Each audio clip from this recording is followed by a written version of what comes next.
looking good, right? No. You're feeling good, right? Yeah, take your time, do it right. Right, personally guarantee it, right? Yeah. You guarantee it, right? Right. Mm-hmm. Right. Mm-hmm. Mm-hmm. Yep. Right. I hear you. Right. You feel me? Yep. If it's got to be right, you know it's Photomat, right? Yeah, you know that. That. Yeah, you know it. You know it. Right. You know it. Mm-hmm. It's like Capital Diamond when the moment is right, right? Exactly. Right. You'll know it, right? Oh, right. Yeah, it's like double income, you know? Oh, right. Keeps you humming along. Right. Yeah. Right. It's like a little lift, right? It's like the little lift of Wrigley Spearmint gum. It's that little lift. You want to come out and get you some. Right. Yeah, right. Jessica, you there? Hello? Hello? Oh, you're not Jessica. Hi, Howard. My name is Tony. Tony? Listen, I'd like to sing Marv Albert song for you, a Christmas song. All right, hurry up.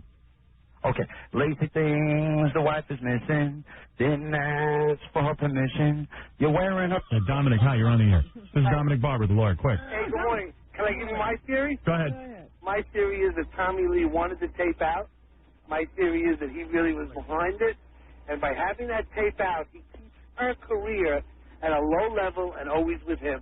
Because yeah, but I'm not talking about. I'm talking about what the judge ruled. They're claiming that they did not want the tape out, and the judge ruled that doesn't matter what you want. It's newsworthy. But I don't believe it can't be newsworthy. It's a stolen item. How can anything be just newsworthy because it's stolen? Well, that's what I'm saying. So you're telling us this lawyer was not telling us the truth? No. Something had to happen in the beginning of this case that caused that tape to be released without it being stolen. But that's not what the case is about. The judge is assuming this is stolen tape, and he's still saying, I don't care. You know what? I'm going to get a copy of it off my internet today. Thank you. And I'm going to show it to you. We don't understand. I'm going to get a copy of the decision. I'll ask you a question. If I go in your house, Howard, and I steal your diary, can I print that all over? Evidently you can. Oh, please. That doesn't make sense. It doesn't make sense at all. There is no right to any privacy, and... Dominic, do me a favor. I'm going to get the decision. Yeah, research this and let me know what this means. I will get you the decision today. All right. Bye-bye. Right. There's a guy who's taking time away from his eating. It bothered him so much he stopped eating. Right. What is it? Just to talk about what Dominic was saying, I guess if Dominic did steal your diary, because you're a celebrity, he might have. And if it becomes newsworthy, that if suddenly the Howard Stern diaries become newsworthy. If there's something in there that's newsworthy. Yeah. Suddenly, it's according to this case, you could do that. But who decides that? Who decides what? That it's newsworthy. Evidently, everything's newsworthy. Yeah, that's what I mean. It's like that's such well, that's what I'm saying. You could say it's newsworthy. Scott Einziger, go ahead, and then I'm ending this discussion. What is it, please? It's kind of clear to me how they can do this. All right, go ahead. It was also clear to you how Kreskin made the table. No, this is very, and you were awful with that. Thank you. Well, I mean, you said it already. Once you're a celebrity, you give up a lot of rights. If it was a regular person, it's a different story. I don't buy it. You're telling me I can go into Robin's apartment and steal a book she's working on? No. If someone and claim I got a copy of it, if you took possession of that and someone else stole it, that's a different issue. But the issue is that once you're a celebrity, you give up a lot of rights. And in this Can I tell you something? You're putting me to sleep because you're missing the whole point. No, I'm not. This is just like when you explained Kreskin. It's clear to only you. They'll play under fair use. Have a nice weekend watching 7 different movies. Go ahead. No, I'll see you tomorrow. Right. Thank you. Skip, you're on the air. Hey, how you doing, Howard? Yeah. Good morning, Robin. Good morning. Why does it say here on my computer that your wife won't let you listen to me? I have... This has actually caused me a lot of problems at work. I have an involuntary reaction that happens when I hear Robin's voice. Oh, get out of here. Your wife won't let you listen to the show? Well, Robin's voice gives me an erection, actually. Oh, okay. Yeah, me too. Sure. Jessica, you're on the air. Hello, Howard. Hi. I would just like to thank you for opening my mind. Uh-oh, what was it closed to? Uh-oh, you know what? It was something bad. On most shows, when a caller calls in and says, hey, I want to thank you for opening my mind, you think, well, hey, political stuff. Right, they probably thought that black people were bad, now they don't think that anymore. What did I open your mind? To having anal sex with my husband. Oh, no. Thank you. And isn't that nice? I can go home this weekend and know that I opened her up. Feel good about yourself. Yeah. You never wanted to have anal sex, did you? I had tried it a few years ago and once, And it was not good. No. It wasn't. And then you'd given up on it, and then with all our discussion about it, it made you think, maybe I want this. You became intrigued? Yep. Exactly. Right. Well, you're welcome. And you like it now? Yes. Yes. And you do this with your husband? Yeah. Yeah. And he takes you regularly like this? Well, I've just recently started, so. I see. How many times have you done it now? Twice. Twice. And you think you'll continue? Yeah. Yeah. Now, what was the problem? You didn't know how before, and now you got some more information? Painful. Separation. Yeah, well, I needed to get graphic. I'm tired of beating around the bush. So to speak. So to speak. So now your husband takes you like this, and where do you find yourself doing this? In the bedroom or in other places in the house? Yes, in the bedroom. In the bedroom? Yep. And this is in lieu of regular intercourse or in addition to? In addition to. I see. So this act occurs before or after you have regular sex, and then afterwards this occurs? Yep. I see. So this would be the finisher, if you will. Everything is finished. The crescendo occurs in this act.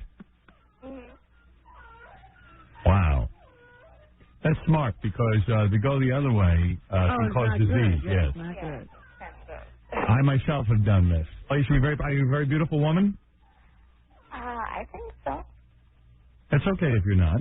No, You don't have a pretty You face? can admit it to us. This is a better form of sex for women who aren't that beautiful. If your husband has trouble seeing your face. Oh, no. That's very good.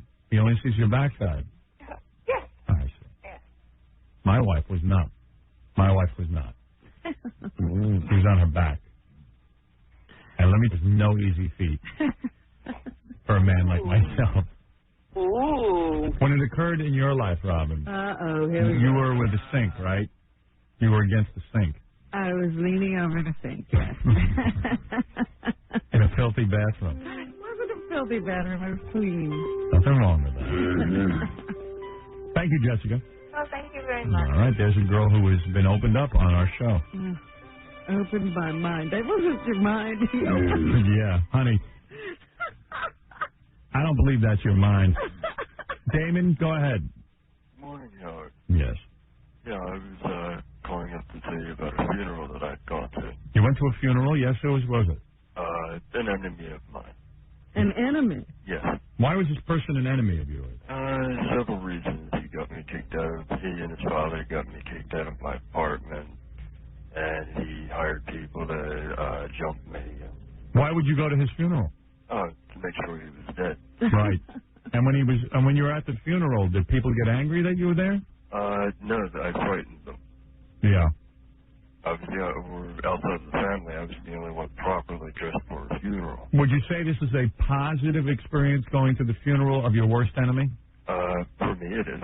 It was. And how did you behave at the funeral? More or less, for the most part, I didn't even know I was smiling through the whole thing until my best friend, told me after the funeral. You had a big dopey smile on your face. For the most, no, I'd actually say it was a very sinister smile. Right. And you recommend this to our audience? Yes. All right. Thank you. No problem. All right. There you go. This guy recommends that whenever you have somebody you hate, go to their funeral and sit there with a sinister smile. Because you have the last laugh. I might try that. You know, we're waiting to go to Imus's funeral. The people won't die around us. Right. This guy says he has an OJ story. Go ahead. Yeah, I was out in Los Angeles. Look out. The week before Thanksgiving. Yeah. And I was with a friend of mine, and we were visiting a friend of mine a friend of his brother actually, who owns a film company. Yes. And we were getting into an elevator, and OJ got into the elevator with us. Right. My friend is like a buster. I mean, he's insane. But he started saying, he was coughing like this, going, red rum, for like The Shining. Yeah. He was saying red rum. Who was saying this? Your friend? Yeah. Okay. And I was freaking out. I was so scared because I'm sitting here with OJ and him in the elevator. He was standing next to OJ. I was sitting on the outside. People really think OJ might actually start slaughtering people in an elevator. And he might. Who knows? Yeah. Well, I mean, you know. But and anyway. Wouldn't that be provoked if somebody's coughing red rum? Red rum? Which is murder backwards. Oh, I didn't get the reference. Oh, you're kidding. No. The Shining. Red Rum. Oh. I wish it would have worked that way. It was sort of the other way. I know if I didn't get the reference, I'm sure OJ didn't. Didn't either. That's what I'm thinking. I wouldn't worry about it. Yeah. What happened was after OJ was getting off at the 9th floor, we were getting off at the 15th floor. My friend did this like 4 or 5 times. Right before OJ got off, right? Like the elevator stopped and there's like that 5 seconds before the door opens or whatever. Yeah. He turns to my friend, goes right into his face, nose to nose, and with that goofy Nuremberg grin says, murder, and walked out. Ooh. Dude, I got to tell you something, man. I almost crapped my pants right there. I'm shaking now just thinking about it. Wouldn't you love to be able to see if OJ wanted to make some money? Because I would have to buy this even though I despise OJ. A day in the life of OJ, just follow him around with a hidden camera. All of his encounters. And all of his encounters. Because from what I gather, people just get around him and do whacked out stuff. Like the woman who met him in the movies the other night. And then this guy going, Red Rum. Hey, I mean, how does this guy leave his house? Yeah. I got to tell you, I love that Marv Albert bit, but I got to tell you, the funniest thing I ever heard in my life that I actually had to stop my car because I was laughing too hard was that Weekend at OJ's bit. When's the movie coming out? Weekend at OJ's? Oh, that was hilarious. Is that a bit we did, or did I just riff off of that? I think it was riff that you did on I was the just air. riffing, okay. Oh, that was the funniest thing. Remember you were saying that they were in the hot tub and Marsha Clark comes over and OJ's working Nicole's head saying, oh, hi, Marsha Clark. Yeah. All right, man, thanks. Thanks, Howard. All right. Weekend at OJ's. Well, I don't know, man. I'm trying to schedule this show. Shannon. Let's see what we got on the phones this morning. Okay, this is Mike. Hi, Mike. How you doing, Howard? I'm calling from the Quad City. Our first caller from the Quad City. Tell me the names of the two idiots who have been ripping me off in Quad Cities. Yeah, I haven't listened to radio much. You know, I just listen to y'all. I wanted to know, Howard, who are them other guys that are up there with you? Are they like movie stars or something? No. In fact, far from it. Let's see. What have they ever done, like, popular that I would know? Okay, well, you mean returning like Jackie? You're referring to Jackie and Fred? Right. All right. Now, for the people in the Quad Cities. Popular that he would know. Yeah. Well, first of all, they've done nothing popular that you would know. This is pretty much it. Whatever they've done on here. I mean, Jackie is a stand-up comic. Right. Who was almost off the circuit. But he'll soon be in the Quad Cities entertaining you. Trust me. For $35 a seat. $35 a seat, right, Jackie? Oh, boy. Right. The only time I ever caught them was on that E! show. Yes. And most remarkable thing I saw, I'm a big Beatles fan for a long time, and I saw Sean Lennon, John Lennon's son, getting in bra and panties. Really? On your E! show. You saw John Lennon's son getting bra and panties on my How'd you see that? That was a good one. That was a good show. I don't know, but... Maybe you saw Scott the Engineer in bra and panties. No, like Sean Lennon, right? Sean Lennon. Gee, I don't know what you're talking about. Howard, I do. What? What is he talking about? Remember the big fat guy that came in and got a bra and panties for a private parts package? Yeah. His name was Sean Lennon. Ah. Oh, well, that's not John Lennon's son. Shut up, you two jackass. Oh, you bastard. Oh, yeah. The white rapper kick your ass. Oh. He is good. He had us going. Yeah, he sure did. Bastard. Hey, this is, I don't know who this is. Hi, you're on the air. Baba Booey. Hey. Hey. Hey, I was at Fantasies the other day. Fantasies, what is that? That's a club where everyone from the show, like Grillo, Stuttering John, Fathead Bob, and Fred the Elephant Boy was there. What kind of club? Strip club? Yeah, strip club. What are the boys doing down there? They don't go to Scores? No, they always go down to Fantasies. Don't know about this. I don't know. Every time I've been with them, they've been at Scores. I know Grillo was telling me he was there the other night. Those guys do appearances there. Oh, they did an appearance there. Okay. All right, go ahead. Stuttering John's going to be there on the 16th. Okay, go ahead. So Fred the Elephant Boy, the girls are taking off his pants. He had diarrhea in his underwear. Fred the Elephant Boy was at the club Fantasies, and when the girls took off his pants, you saw diarrhea in his pants. Everyone saw it, yep.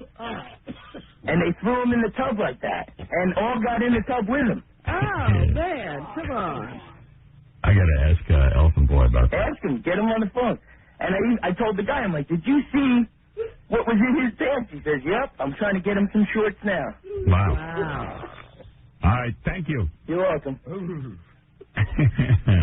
What is going on? Here's the wake-up call. Hey, remember the black woman who says she hates black people? Yeah. Because they treat her mean? Right.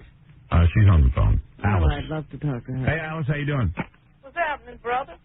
What do you say? I say, what's happening? Now, last time you were on, I asked you if you worship Satan, Yeah. and you told me you didn't.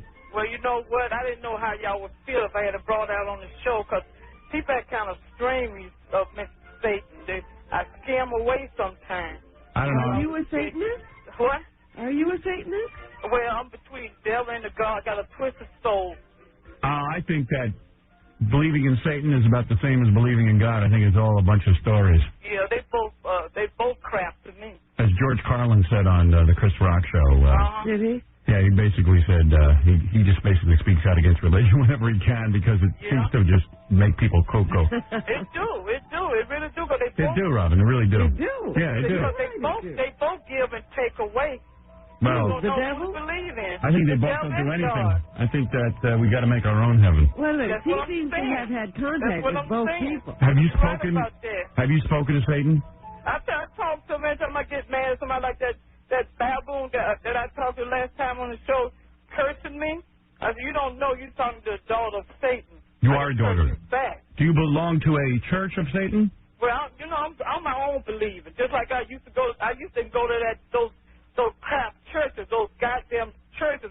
Sometimes I just feel like burn all these churches down because I can't stand either one of them. Right. Now, you don't like the church of Satan, so you just pray to Satan in your own house. God. When did you start praying to Satan? Do you have an altar? When I lost my sister. I see. God was such a good goddamn God. Why you allow bad things happen to good people? So you said, all right, that's it. I'm turning to Satan. Yeah, and I just say, F you, God. Right. And I felt that, hey, I'm a pretty young lady trying to do right in this goddamn world, and all I get is badness, so F it. So I worked the one that these so-called hypocrite Christians that's damning you. I tell them the same thing. Did you decide to worship Satan? That was 7 years ago. I see. And 7 years from 35. How old that was? And how did you start worshiping Satan? Well, then I see a lot of movies like The XXVI and the movies that come on HBO. Yes. And I see HBO taught you how to pray to Satan? No. You misled me. No, I say I learned from the movies on HBO. Right. Most of the movies on HBO helped you to learn Satanism. Right. I see. That's all. And my favorite group is Marilyn Manson. I got a lot of t-shirts, especially that good t-shirt they had with his face on. It's blue with those eyes shining real evil in the front. And it's got the pretty green color of his name. And another group that I worship is what is it? Ozzy Osbourne? White Zombie. White Zombie. Rob Zombie's group. Right. I like that group. And I saw you saying like the goddamn one that's going to have a video tape about that. Excuse me, it's kind of early in the morning. Kind of sleeping. When y'all going to have a video on that? I saw you on that. You're all over the place. I'm trying to find out about Satan. So you started praying to Satan. I want to find out about you, too. Yeah. Are you real about what you say and what you saying? About what? You BSing me around. About what? About what, my darling? You singing with the White Zombie and believing Satan. You know some of the famous sound that you make on the stage? I'm going to speak out right now. I like the way you sound like Satan. You go, good stuff all like right, that. honey, let me ask you a question. Yeah, go ahead. Because you're all over the place. I understand what you're saying, but I'm trying to focus. So is the world all over me, too. All right. So when the black people were making fun of you? You know what? I'm sick of black people. I feel like with 2 black guys over the weekend telling me that they don't like you because you down the blacks or either you agree with me. I don't believe there'll never be a black president in this country either. And I laughed my ass and I bruised this bunch of black soul. I said, hi. You think honey, let me ask you something. So now, when you get into fights with black people and stuff, do you ever turn to Satan and say, punish them? I sure do. You do? Yes, I said, the hell with your God and punish you besides being born black. Do you practice voodoo? Do you practice voodoo on your enemies? Well, you know what? I stick Satan's spear on them. You do? Yeah, I don't know. I think it's about the same as my choice. It's about the same. The voodoo is about the same. Now, let me ask you something. What was the last situation you had where you had to sick Satan on someone? The woman I told you about, that big black baboon bitch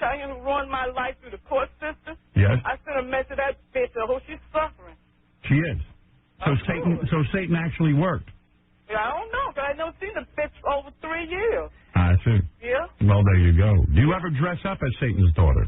Huh? Do you ever dress in special clothes since you are Satan's I wear daughter? black, and I wear black most all the time, black boots. I wear my long hair down on my back. My hair almost the same size as yours. Right. And people stare at me in the street. Black bitches stare at me. I just want you too, bitch.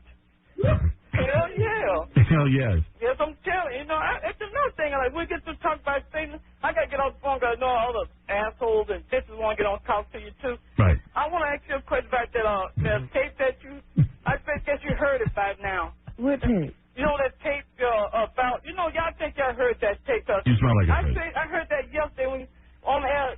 Listen to me. You're all over the place. Wait, Alan wants to talk to you. You all over the place, Howard. Alan. I heard you yesterday. Yeah, what is it? My Yeah, I friend. think she's a lunatic who needs to be in a mental institution. Do you think she needs to be in a mental institution? Who said that? This boy on the phone. Hey, look, punk. You faggot. Hey, you faggot. Let me tell you something. You don't know a goddamn thing, but if you don't like Western Death, if you don't like Western Death, get your ugly ass off the phone. I bet your brain exposed your penis. Your shut the hell up. Somebody talk to you anyway, you can't say. Hey, don't get me started on y'all asses tonight. So let me tell you one thing. A man like you think nothing to me. You're nothing but a turd in my heel. I'm just as sharp man as you are. I'm an angry person. Animals like you. But shut up, you don't know what you talk. I bet you would talk like that in my face. I'll stretch out your asshole and cut off your penis. You know what? I will be in New York. I will be in New York after January the 6th. I'll be there permanent. So I'm getting out of California. You faggot. Well, I bet you wouldn't even step against a man. You're the kind that stand up against women. But let me tell you, I got news for you, little faggot. I'll tear you apart. Are you right? You're moving, right. Alice, did I hear you say you're moving to New York? Yeah, I'm moving to New York out in January. You stinking cunt. I'm not talking to you. Shut up. Your mama's a bitch and so are you, you stinking cunt. I love the holiday season. Your mama's a bitch that had you, you stinking nigga. Smell a dog. Shut up.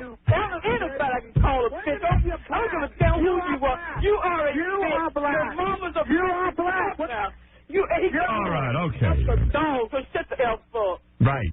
Wow, I had to bleep that guy. See, you know what? That's very why I don't like people. Because the animals like that, they judge you, don't even know you. Right. Well, let's take another call for Alice. Everybody in New York excited that Alice is moving. moving here. Yeah, I'm moving because I got fed with California. Let me tell you something, Alice. It has been very good to me. Alice, let me tell you something. Yeah. I'm gonna have you in here a lot then. But good for you. That's right. I really like you guys. I don't want nothing to come between us. Not even those stinking freaks that call on Alice. Think they can down me? They can't. Maybe there's a nice guy on the phone. Not down. Let me talk to. Mean have no love. Let me talk to Norman here. Norman, what is it for Alice? Norman, I just want to date her. You want to date her? You want to go out with her? Yes. Oh. That's the same guy that's trying to insult me? No. This is Norman. I'm a black guy. I'm just so attracted to you and your language. You saw me on air? Hello? Huh? You saw me on air? Go ahead. I'm sorry. Go ahead. I'm just saying, I just want to date you. I'm a black guy. I know I'm not worthy of it, but I just want to date you. Yeah, I could go out with you. You know, we can hang out, but don't get me wrong. But I'm more appealing to white guys. I'm not being mean, okay? I'm just being honest. You're more appealing to white guys? Yeah, I'm sorry. I am, though. That's my honest opinion from my soul. But I can hang with you. I can be your friend or something like that. But I wanted to, get with you. Okay. Well, when I come to New York, I can't promise that, but I how What did you say? Huh? Hello? What did you say? I said, I can't make no promise, though, because I'm more interested in white guys. I'm sorry. Are they interested in you? Huh? Are white guys interested in you? Yeah, I'm telling you right now, I'm not going to lie to you. When I walk the street, white men look at me just as hard as black guys. I had one walk to me on the weekend, told me I was beautiful. I lied to her when I was married because I didn't want to be bothered. Let me ask you something. Yeah, go ahead. Let me ask you something. Okay. If you get stopped by the cops, yeah, do you think that you'll get treated better because you don't like black people? Oh no, I didn't say I didn't like all black. Let me get that straight. People like you got me going a little bit strong in the black. Here's a love connection. Did you see the attitude change as soon as he says he was... A voice change. Yeah, I'll put a guy on who doesn't like her, and she'll rev up in 2 seconds. Let's just see it. Let's hear a little more love. I'm so angry about black people. I understand what you're saying, though. Black people are very jealous. That's why I wanted to tell Robin that she shouldn't date black guys because all they're going to do is be jealous of her money. Hey, Alice, I got to tell you, this guy seems like he's interested and seems like a nice guy. Who knows? Maybe love awaits you here in New York. But you really, I'm serious. I'm not criticizing you or anything. But you got to learn how to put your lipstick on. I do. And you know what happened? I had drunk some water before I got on the stage because I was sick that morning. I saw you on the E channel. You look like you had lipstick on and you ate some pickles. Like No, that was water. I was sick that morning. This is better than Amos and Andy, if you ask me. They say you look how you feel. But listen to me. Look how I feel. What you mean? Look tired or angry? Yeah. Well, people out here that know me say I look beautiful. I said, what? I think you're gorgeous. You do? Yes, I do. Thank you, baby. Mm-hmm. But see, that's why. See, he's a white guy. See, he gave me a good sign. I doesn't want Satan on me. See, that's why I come with. I may never get aroused again. They come for me in a better way than black guys do. But don't you think black guys are more fair than white guys? No. Don't you?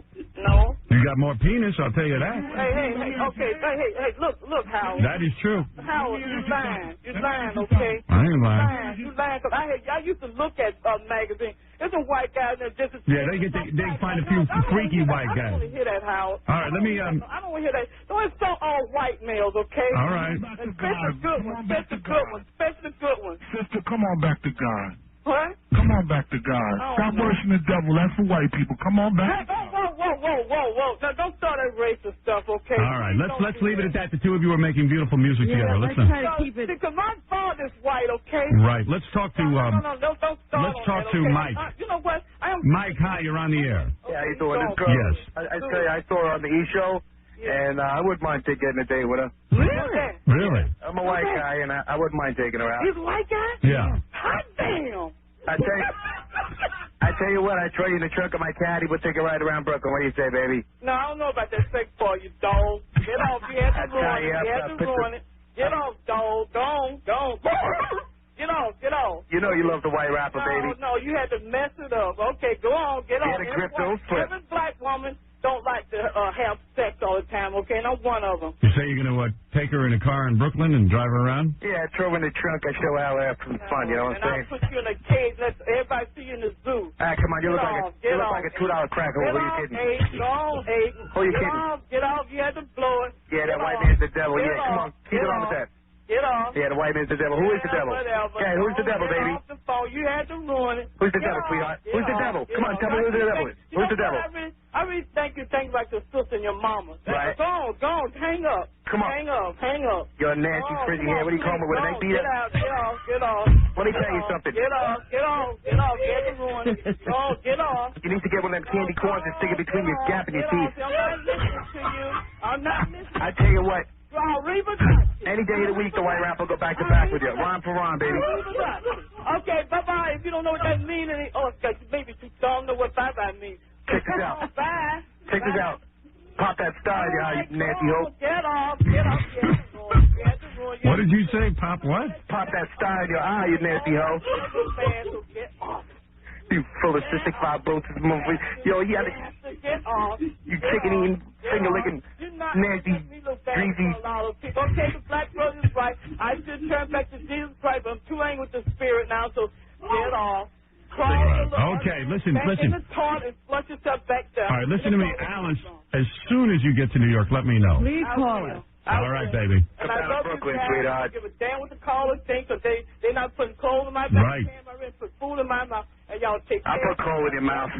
I'll put coal in your mouth. Oh, was that call again? Yeah. Tell him to get the hell off. Get off. I think he is ugly than he sounds. I don't think he's good looking. So you saw me. You know what I look like. He's like a dog, a hairy ape. Get off. Get off the phone, fool. Go ahead. Shut up. All right. Go on. You cracker. See? You messed up. Hey, Howard, you test these people for drugs first or what? All right. Thank you. All right, Alice. We'll be talking have to you. happy holiday. Yes. Y'all try to do the same thing. Okay, baby. I love you all, okay? Absolutely. Yeah. All right, Robin. Alice is coming to New York. Baby. She's going to be here. Hey, on tomorrow's show, we got Donny Osmond in the Gossip Game, with Mike Walker.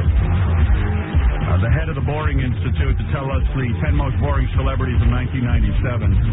I was on that last year. I was one of the most boring celebrities. Can you believe it? Not boring this year? Yeah, I guess I got off that list. I must have perked up my act. Can you imagine I'm boring?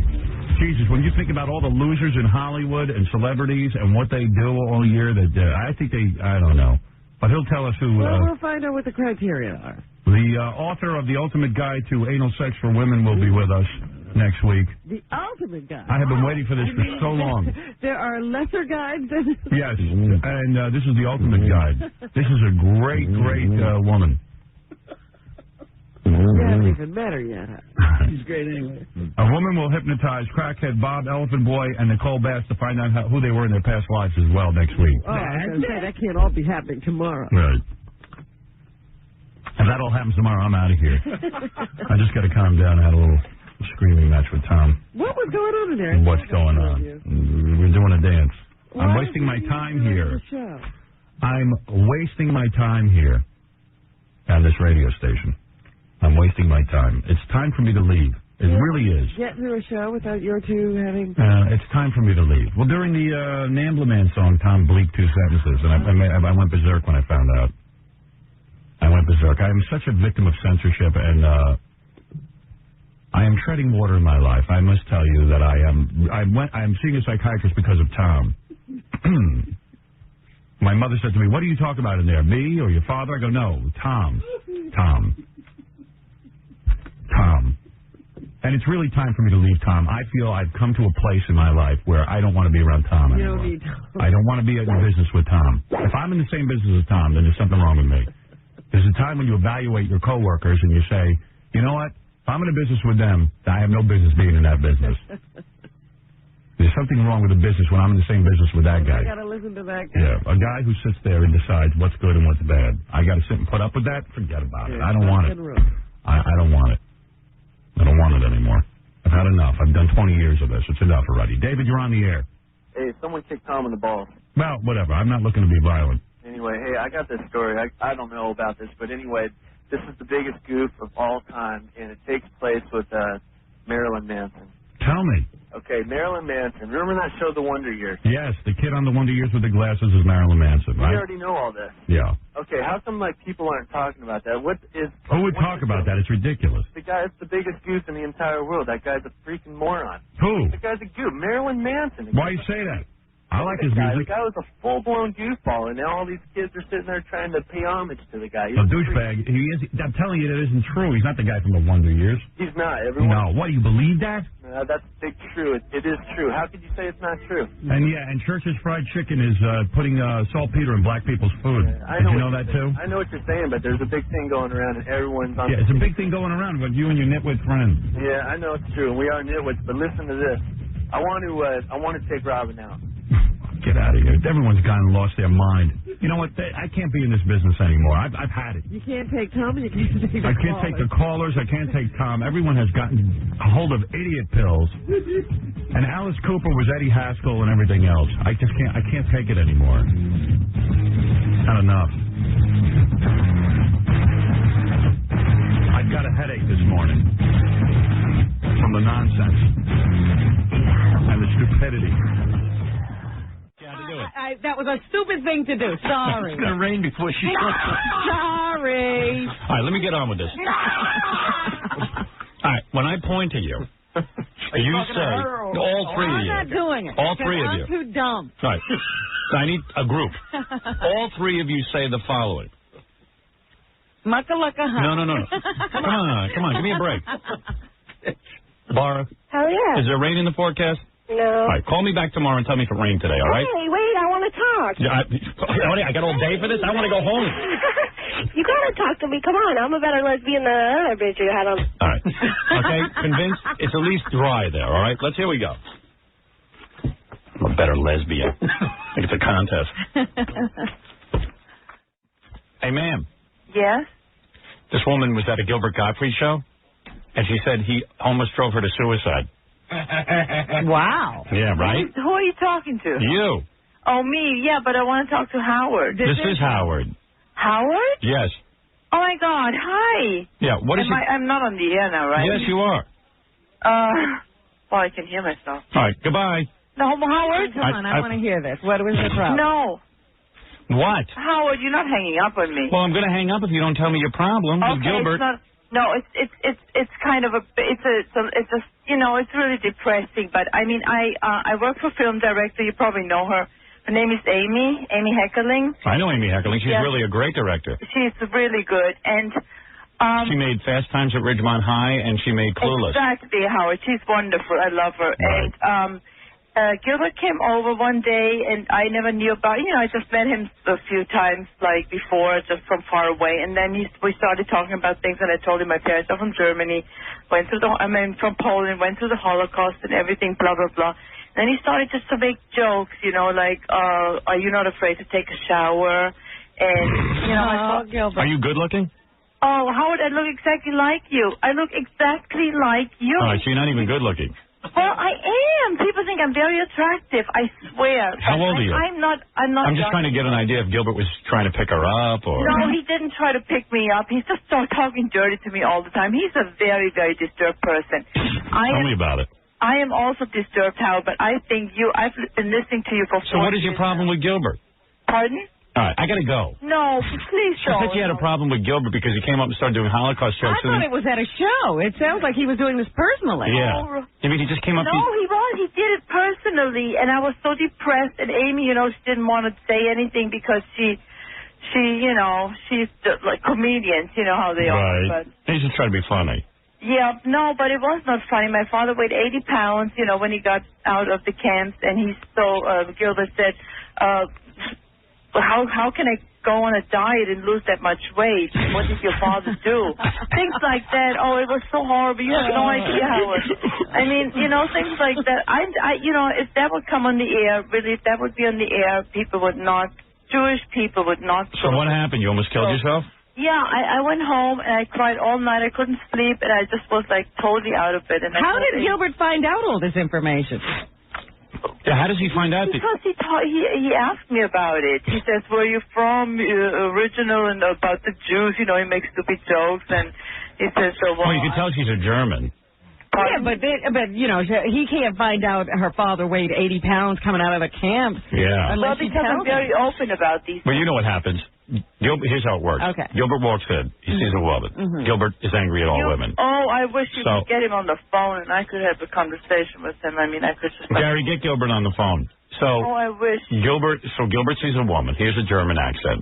And he says, and Gilbert's awkward anyway. So he walks up to the woman and he says, "Oh, you're from Germany." So he probably is going to start, nailing her for being from Germany. But she goes, "No, I'm a German Jew," and all that. Okay. Mm-hmm. So, and she says, she probably loves telling people her Holocaust story. Right. Because it makes her feel bad for her. Yeah.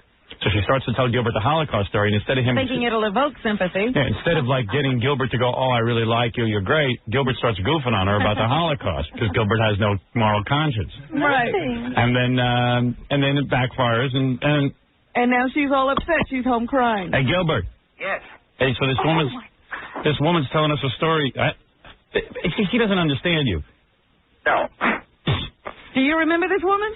Well, I don't know. Were you up at Amy Heckerling? Just remember. She's a German woman, and she told you her dad was in the Holocaust. And, oh, yes. And both my parents. Both my parents.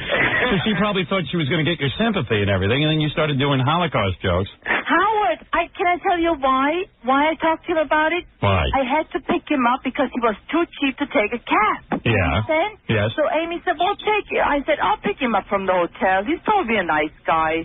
Right. Because he was too cheap to take a cab. He's so cheap. Yeah, and then what? To eat at her house. So how did Gilbert find out that you were in the Holocaust? Oh, we were talking. I said, "I'm from Germany. I'm Jewish. You're Jewish too, right?" Yeah. And stuff like that. And then he just said, "Well, admit you were trying to get sympathy from Gilbert." No, And then when he didn't go for it, you why get all... would anybody confide in Gilbert? Yeah. Why would you confide in Gilbert? If he starts goofing on you, why would you... Not confiding. He's just talking like with normal people, you know. Gilbert, her dad weighed 80 pounds. Compassion, but he doesn't have any compassion. Well, again, that's what I'm saying. Gilbert is not normal. Right. All right. Well, ma'am, here's Gilbert. You wanted him on the phone. Yeah, you can talk to him.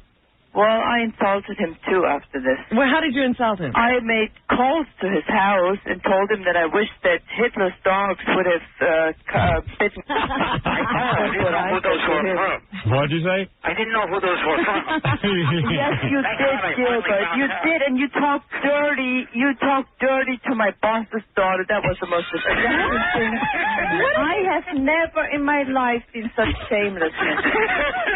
What did he say to the boss's daughter? I could not repeat that. The FCC would kill Howard if I would repeat Really? it. Gilbert is a very disturbed. I always thought I was a little disturbed because I am like a little neurotic, German, Jewish, you know, this kind of thing. Right. But yeah, you can't stop talking Howard, about it. I think you are. If we had somebody like you in Germany, I think there would be no Nazis. Of course not. Because you're so funny, you're so great. Howard, I wish we had somebody like you in Germany, Howard. I am laughing every morning so hard. Gilbert, I have an earthquake. I'm in L.A. Gilbert, is she good looking? You don't want to know the truth? Yeah. And she's told me this. She even admits it. She looks like you. Yeah, really does. I swear to God. So, Gilbert, you weren't trying to pick her up or anything. You were just trying to make jokes. Yes, and she was wanted to go for sympathy. Right. I think you can't even get it up. Because, like, right away, Gilbert's like, I know what she was trying to do. She's going, oh, I'm Jewish. I'm from Germany. My father was in the concentration camp. You better like me. No, both of my parents were in the concentration camp. My father lost like 30 people in the camp. 80 pounds. Yeah, but what do you want from Gilbert? He is so cheap. He wants to come to Amy for a free meal. Shame on you, Gilbert. You can't even pay for your own meal. Can you tell me again how your father lost so much weight? Yeah, see the same old joke. Nobody's buying it. Jewish people will not come to your concerts anymore. I swear. Your career is over, Gilbert. You can sue me. I don't give a damn. You can sue me. I have witnesses. I wanted to kill myself after what you told me. Now, what happened? You tried to kill yourself? I know. I was at home. I was like shaking. I had like a breakdown. And I said to Amy, if this guy ever comes to our house, to your house again, I'm quitting my job. And what did he say? Jealous. He has a crush on Amy. You know, he is so. Oh, he's such a loser. Oh my God. No. I have never met such a loser like Gilbert. Really? No, I'm Gilbert, sorry, Howard. you're the biggest loser she ever met. Yes, and she's been in the and I don't think he can get it up, and I think it's impotent. Sounds to me like you're in love with Gilbert. No, Howard. I like Daniel DeLewis. Why would I like Gilbert Gottfried? They're the same type. He is not very manly. He's not a very, I prefer, what's his name? Ron, that's another friend of Amy's. He's a really nice guy. I see. You had him on the show. Ron, what's his name? Ron Zimmerman. Yeah. He would never make a joke about the Holocaust. Never. In his lifetime. He's better looking than Gilbert. So I guess you've been rejected by another woman. Your sense of humor didn't go over with her. Yeah, it's surprising. Did you know you were bombing this bad while you were in the room? That's nothing. Gilbert's bombed in front of millions of people. Gilbert once went out, and he was working this is the best Gilbert story. He was working a Belinda Carlisle concert. He was actually hired. He was hired to be the opening act. For the Go-Go's? Yeah. And he goes out there, and it's all teenage girls. And, you can't talk to them. They're all screaming for the Go-Go's. Gilbert gets upset. And they warned me. They said there's going to be teenage girls here and their mothers. Right. So Gilbert, you got to admit, Gilbert's got balls. He went out and he assessed the situation and starts doing vagina jokes. 2 seconds in, and I mean really crass vagina jokes. And they pulled him off. They actually gave him the hook. They dragged him off the stage. Howard? So ma'am, you think you bother Gilbert?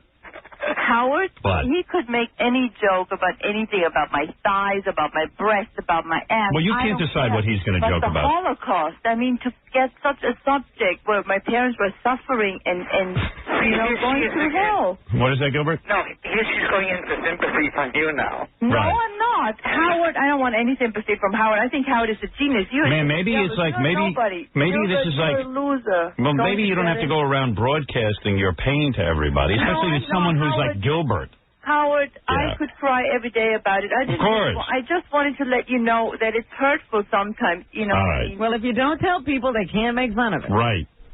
Well, I will still do it. And why would you tell Gilbert in a business situation?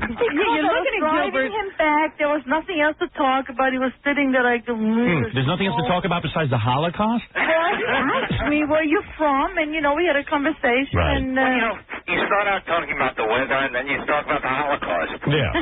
Jump right into it. Gilbert, you're very tasteless, and all the Jewish people are boycotting you. I don't want boycott because that's, you know, that's not my style. But I'm just saying that I'm happy just to talk to Howard after 5 years, listening to him. Very good. And All you're great, Howard, and I Thank wish you. you would always be on the air. So I'm great and Gilbert stinks, right? Pardon? I'm great and Gilbert stinks. Do you realize? Oh, you are great, but Thank even you. with a small penis, Howard. Thank you. I don't even believe that story. Wait, hold on. You realize that you just used the Holocaust to get to talk to Howard? No,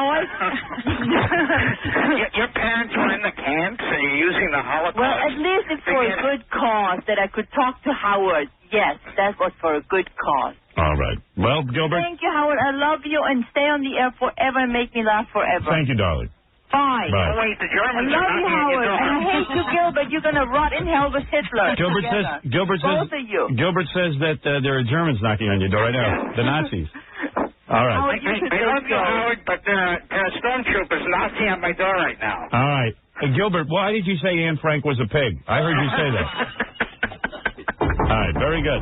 And he's not only... Well, I meant before she lost Not weight. only is he a loser, but he's a cheap loser. That's Right. even better. All right, Gilbert, you're a cheap loser. Okay. And stop making jokes to 10-year-old girls. Stop making dirty jokes to 10-year-old girls. Gilbert. He made a dirty joke to a 10-year-old girl? Dirty. Oh, Howard, if I the names, I couldn't use these names. Gilbert, really? Oh, my God, what he said. What is that, Amy Heckerling's daughter? She is the most... I take care of her. She's the most unbelievable child in the world, Howard. She is like you would... She has a sense of humor like you're unbelievable. Does she make fun of the Holocaust? Yeah, no, ever. But she makes fun of Gilbert. She says, Gilbert, you don't want to... You wipe your ass, but then you use the same toilet paper because you're so cheap. Really? Yeah. She's great. I love her. She's said that to wonderful. Gilbert? Did Gilbert hit on her?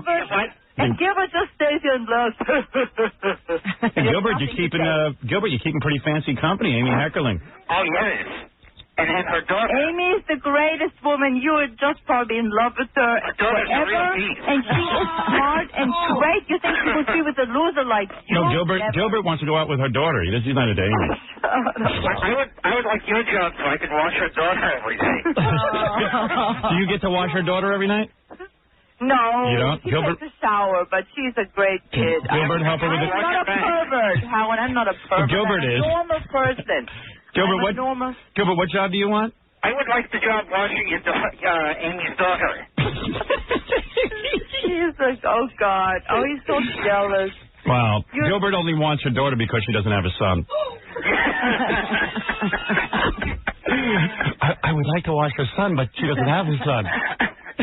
Okay, I'll take a daughter. Gilbert, why did you go into comedy? Why didn't you go into, like, child care, taking care of young children? Didn't you make The Greatest Nanny? Yeah. The Nanny, starring Gilbert Gottfried. I'd like to take care of little kids because I want to give something back to the community. What a great TV show. Gilbert, like, goes and knocks on the door. He wants to be the nanny, like Fran Drescher. Right, yeah. But he turns on the first couple of jobs because the children aren't young enough. And then he finally gets a job changing, like, a young boy's diaper. Yeah, he needs kids that can't talk. Yeah. It could be Dennis Miller's son you go after. You got to work for him. Has her daughter done anything bad lately? Does she need a spanking?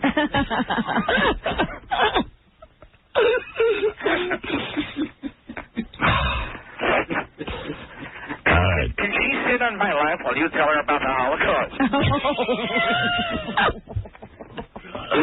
Oh, dear. Ma'am, you there? He's a loser. Right. I just can't imagine if she was like this in the car and Gilbert's going rat-a-tat-tat with the Holocaust. Is this how Gilbert was? He made so many more jokes. I can't even remember, about cows, dogs, always how Hitler and all. Every moment, everything I said. Gilbert has a Hitler fetish. Holocaust. Gilbert has a Hitler fetish. everything I said. He went back to the Holocaust, and he So you would ate, just see you. Howard, he ate the food like he was really a survivor. That's how he ate the food in Amy's house. It's free food. What? He freshed up that plate. He licked it up because it was for no money. He didn't have to pay. He's a monkey. I'd like to watch Amy's daughter while watching Schindler's List. You are just jealous. I'd like to have my daughter while. Gilbert, what did you eat at Amy's house? Well, let's see. It's like German officers brought out most of the food. And it was just basically Ma'am, all you were supposed to do is drive Gilbert back to his hotel, and you're busy filling him with Holocaust. Well, you know what I think, Howard? Actually, I do think he's funny sometimes if he doesn't talk about the Holocaust. But I mean, if you have you have a lot of Jewish listeners. Well, you can't decide what Gilbert's going to be funny about. That's what's great about Gilbert. That's why he's an artist. He has to do what he feels. Right, aren't you? And you know what happened? The only reason Gilbert ate that much that day is because Holocaust stories make him hungry. You're the one who made him hungry. They were not in Auschwitz, you idiot. My father was in Dachau. And I want to see you weighing 80 pounds. He does. Yeah. Hey, in that case, I apologize. They had the wrong camp. Oh, God. I cannot believe it. I'm sorry. Was it Treblinka? I really feel bad now. What? Was it Treblinka? I really feel bad now. Treblinka, you idiot. You can't even pronounce it right. Oh, wait a minute. I'm still trying to guess. Dachau. It's not Dachau. It's Dachau. It must have been weird when, like, this lady was driving you home, Gilbert, and she starts, giving you Holocaust stories. I mean, you just want to get back to the hotel, right? Yeah, like, I just want to get back in a hurry, take a shower, go to sleep. And, Gilbert, what was the idea behind making jokes about it while she was driving you? Like, you wanted to see how far you could push her? Yeah, she was just, like, out of nowhere. She starts telling me that she was in the camps. Howard, I swear to God, I said he had to give her the opposite reaction. Right. It's kind of like, it's the first time I've ever had, like, a driver or anything saying, so, I was in, like, Sobibor. And I'm like, what is this woman talking about? I just hope this... I want to take a nap in the back of the car, and she's telling me about the Holocaust. Were you really trying to shut her up? Yeah, it's like... Like, honey, leave me alone. I just had a good meal. Very desperate, Howard, with women. I envy the fact that your parents lost that much weight. He started asking them how they lost the weight. Well, is this going to get her so depressed again that she can't? No, not with Howard in the picture. Right. Never with Howard in the picture, because I've heard other jokes he made, but... How come Amy doesn't have me over? He's a virgin. He's very frustrated in his life because he's never had a woman. He doesn't know, I don't know how old he is, like 40-something or something. He never slept with anybody. Well, where's your sensitivity? I Give it know. up. I don't care. He will never. Why don't you sleep with him? Well, I tell you one thing, Howard. I'd rather go through the Holocaust. I really would. He is very unattractive, and he said, you know what he said to me, Howard? What? I wanted your number just to talk to you and tell you how great you are. Yes. He says, yeah, if you so-and-so me, then I'll give you the number. And then he talks dirty. Imagine I'm a German officer. Imagine I'm a German officer. You got to perform fellatio to get Howard's number. Isn't it funny that she would rather be in a concentration camp than make love to Gilbert? Make love to Gilbert. I really would, Howard. I tell you. 6 million Jews can't be wrong. I think, well, Howard, when you talk about you, I don't believe a thing you said about the penis thing. And anyways, doesn't matter what size the penis is. Of course. I have seen very small ones too. And a woman, he looks like something that's not real. Right, like a hermaphrodite. Yeah, and you're very sexy, Howard. I think you're very attractive. I look kind of like your father's penis when he was in Auschwitz. He wasn't. I said, Dachau, you stupid fool. Oh, I'm sorry. I always get those camps wrong. Will you forgive me for getting the camps wrong? Gilbert, do you think that they might have done some experiments on you had you been in the camp? Ma'am, do you think they might have done some experiments on Gilbert? Gilbert's like, excuse me, ma'am, don't talk about the Holocaust. And how'd your father lose all that weight? And when your father shrank to 80 pounds, did his penis stay big, or is that shrinked out? Things like that. He would say all kinds of it. I can't even remember. I wish I would have taped it. Hey, tell Amy Heckerling. It was horrifying. Tell Amy Heckerling to have me over for dinner. I won't make Holocaust jokes. Berate the driver. Yeah. Maybe her boyfriend would get a little jealous. Bronson Pinchot. That poor woman. He's a very nice guy. Very nice. He treats her really nice. I'd rather be with Gilbert. They're both, and Gilbert is just jealous. Most people would rather be in the pants than have sex with Bronson Pinchot. He's had a crush on Amy forever because I hope I don't lose my job over this. No, you will. I mean, Amy is so great. Of course you will. Amy is so great, and she is talented. She's funny. She's beautiful. Here's desperation time. Please don't fire me. You have a crush on Amy. You would never get somebody like Amy. Are you dreaming? Gilbert? You don't even get a street ugly homeless. What are you telling me? I'm in competition with Bronson Pinchot now? Personally, I'd rather go with Gilbert. Sure. Give me Bronson Pinchot or Gilbert. I'll go to bed with Gilbert. Really? Yeah. No. Come on. Annoying Bronson Pinchot. I'd rather be annoyed by Gilbert.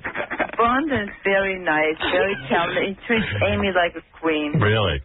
Thank God. The 6 million Jews are happy they're not around to see Bronson Pinchot. There are no 6 million anymore. Maybe New York City. What happened to the 6 million? Maybe New York City. Can you imagine this car ride between them? Gilbert goes out, he's invited by one of Hollywood's most famous directors to go out and have dinner for some reason. I can't imagine why. And then she gets a laugh at him sometimes. She likes Gilbert. This isn't the first time Gilbert.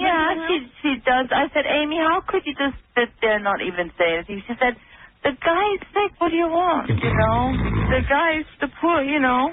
That's him. You can't change Gilbert. It's just a speech of how can you stand by and allow this to happen. Right. The Jew speech. The Jew I speech. couldn't believe it. I was sitting there in shock. But then, Jew speech 103. How can you decent people stand and allow this to happen? So, Gilbert, would you fly out there special just to have dinner with Amy? Yeah, pretty much. Did you try to get anything off her?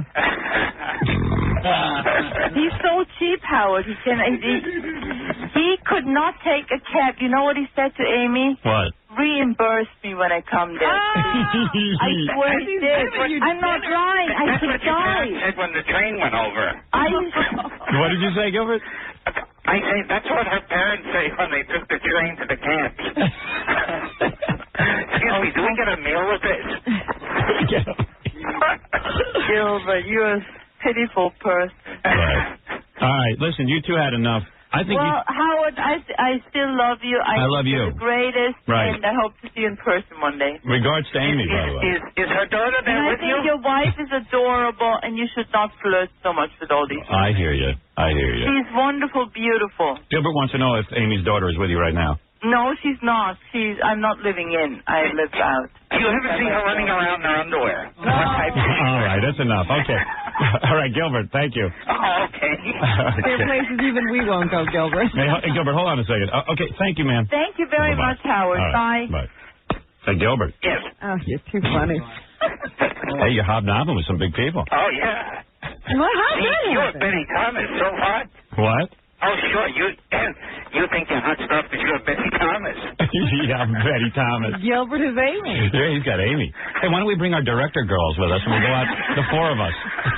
I'll bring Betty, you bring Amy. Your director, I'll bring mine. Yeah. Well, double date. Yeah, with our director. All right, man. What are you doing? Was that like a job interview? I don't know. I guess he's just friends with her. Was it a job interview? You going to be in her next movie? Well, I did a movie with her. What'd you do? That was, Look Who's Talking Too. Oh, yeah, that was pretty bad. Yeah, it was. I'm surprised she's talking to you. No wonder you're doing Holocaust jokes.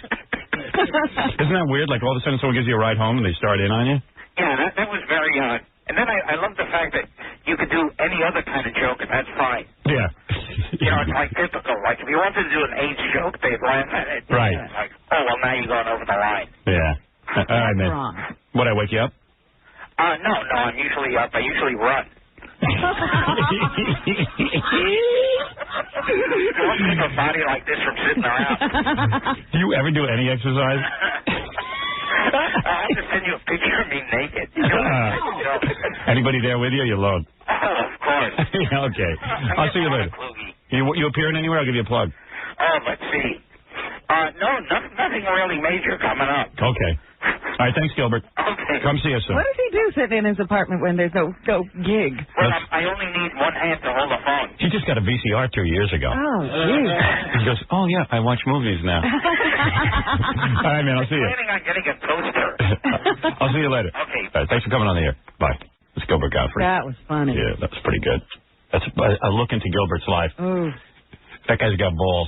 He's sitting there with some German woman babbling on about her parents and the Holocaust, and he just starts in on Yeah, but it. that's why he's brilliant. Everybody else would have just said, oh, wow, that's really incredible. Gilbert goes right in there. We have to get a camera in his apartment. I got to take a break. He's like a dentist. Whatever we were just in the middle of, we have to go back to. All right. You still haven't told me about this argument with your wife. Yeah, and I didn't tell you about my day at Saks. Oh, yeah. Okay, when we come back. You're listening to The Howard Stern Show. 92.3 K-Rock. Hey. We're back with The Howard Stern Show. Here's Howard. Gilbert Godfrey, one of the funniest human beings on the planet. I said, that guy's truly a psychopath. He was alone in a car with a woman blubbering on about the Holocaust, and, she's upset about it. And then she says, I need Howard's number. He asked for fellatio. Then he just tortures her about the Holocaust. He's amazing. He is amazing. Not entertaining. She was Margaret Dumont. She played right into him. He goes, I'm sorry your father was in Treblinka. And then he goes, my father was not in Treblinka, you moron. I'm sorry your father was in Dachau. My father was not in Dachau, you moron. I'm sorry. And then he goes, my father was in, where was her father? Her father was in Dachau. Oh, my father was in Dachau. He goes, hey, don't tell me, I'm still trying to guess. She even nailed him on the pronunciation. Yeah, right. Oh, yeah, she was arguing with him about the pronunciation of Treblinka. Yeah. Dachau. Yeah. And then he circled back and did it again. Well, I like when she goes, and you are so cheap. You had to ask for cab fare. Well, that's what your father asked for on the train ride to the concentration camp. He kept saying, is there a meal with this? Treblinka. Oh, man. I mean, he's alone in a car. It wasn't like he was in front of an audience. Yeah, he doesn't have to do it. World's angriest guy. And then how quick is he? The world's flabbiest man. I'm talking to him. I go, hey, I'm sorry if I woke you out of bed. And he goes, that's all right. I always get up to run. I'm usually running. That little son of a bitch is funny. He is. He really is. You got to give it to him. Yeah. No wonder Amy Heckerling's having dinner with him. But it's funny. It sounds like people invite Gilbert over to dinner to entertain them. Yeah. Well, and he will. She's a talented director, but she must be lonely. Got Gilbert over. Yeah, when I'm looking on my list, never does Gilbert's name come I thought up. she got the A-list. Who wants to go in for that? Yeah. That's funny. Non-stop. Hey, you want to talk to a disc jockey? Always we'll talk to a disc jockey. Who is this? This is pretty funny. This is some guy trying to get on our show. We're in Norfolk. Yes. I always feel funny saying that. I know, it's a hard name. We're in Norfolk, Virginia, I guess. Yes, we are. And this guy's a disc jockey on one of the competing stations. And he wants to talk to us? He wants to tell us to get out of town. He's going to, do a bit. Oh, wonderful. Want to hear him do a bit? Is he going to be on his show? And I don't know, but he's a deep voice guy. And he talks like a deep voice. He's like a real disc jockey. Name? Hey, DJ. Mr. DJ. I guess he's gone. Oh, maybe I'm here. Oh, hey, dude. It's amazing you would do this. Oh, why not? Got you, huh? This is Mike McCarthy. Yeah, in Richmond, by the way. Oh, you're not in Norfolk? No. What's B103? You need to train him better, Howard. What's B103.7? An adult station. An adult station? Uh-huh. So what do you do, spin a lot of records? Some. Little weather? Why are you doing this? Little weather, why am I doing what? Making a living? No. Putting you on the air? Yeah. Because you called in, you wanted to get on the air. No, you called me. Oh, you're kidding. Gary told me you called us. What are you doing in Richmond anyway? Nobody wants you. Oh, he's doing here. a bit. Nobody wants you here. Go ahead, let me hear your bit. I got better things to do, Howard. Have a nice day. What a weird guy. I don't even understand what's happening here. Gary just came in here and said there's a guy on the phone.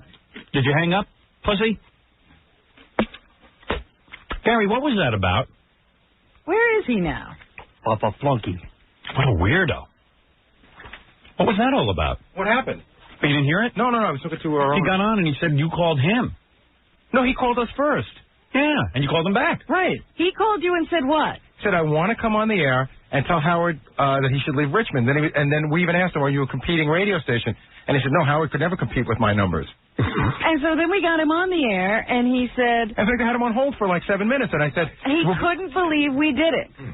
Did what? Put him on the air. Yeah, he couldn't believe we put him on the air. And I said, well, let's hear your bit. You have a bit in mind. Well, wait a second. I told the guy we'll be back from commercials in 4 minutes. What a weirdo. We'll be back from commercials in 2 minutes. That's why I hate radio. Now you know. Should I try to call the guy back? I call him back and say, what are you doing? But I'll call him. Give me the number. What a wacky guy. That's very strange. He wanted to go on the air. He got his wish, and then he didn't know what to do. Jackie the Joke Page Martling, he's in Penthouse as well. You must get the very funny 2-hour video of his wild game. Clothes off? Yeah. Stump the Joke Man. Yeah, it's really a treat. Stump the Joke Man, $15, $4 shipping and handling if you want his video. Spring special, buy 2, get 1 free. Call 1-800-323-KING. This Friday, March 22 at the Stress Factory in New Brunswick, New Jersey with Jake Thomas on keyboards. For Jokeland's web address and Sergeant Pecker info, call 516-922-WINE. I don't know, a guy calls me, says he wants to go on the air. Then he goes on the air and says, why did you do this? I don't know what he's talking about. I'm just trying, And then he says, I don't have time for this and hangs up. I know. What do you mean? He was on the hold for... He obviously has plenty of time. I got to ask him what's going on. Trying to make it look like you called him. Yeah, I guess. He's doing a bit or something. I just want to understand what the bit is. We'll play. I want to understand my fellow DJ. Sorry, your call cannot be processed. Oh. For assistance, please dial... Did you misdial? 800... They couldn't have disconnected the Maybe I died 1-800. Howard, that's the problem we're having with that phone line. I can't is it? explain it? Let me do this one then. I just dialed 9 first.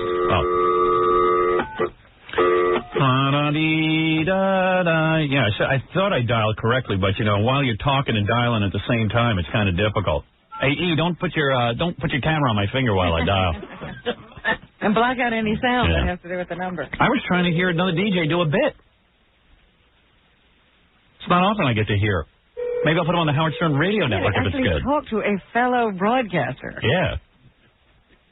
And isn't he doing his show? I have no idea. We could never even establish if he was the morning man. He says he's the morning man. He did? Mike McCarthy, the morning man on B103.7 in Norfolk, Virginia. I mean, he never told us that. But then he said he's in Richmond. I don't understand the whole Virginia situation. Can I ask you something? Sure. Doesn't he have to tell you if you're on the air? Yeah, he doesn't have to. He can put me on the air. I don't care.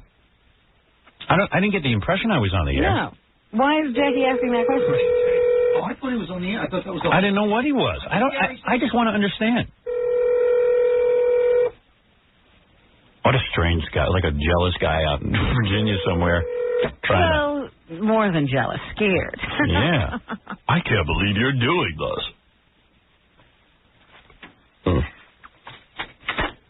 And I blew off a woman who was on the phone who was drunk out of her mind and like suicidal because... Oh, darn. Because she's having a lesbian affair with her sister. What? And Gary, try and get her back on the line. How could you take a DJ over that? I just thought the DJ would be funnier. Unfortunately, the drunk woman was so drunk, even though I repeated her number back to her 4 times, it's wrong.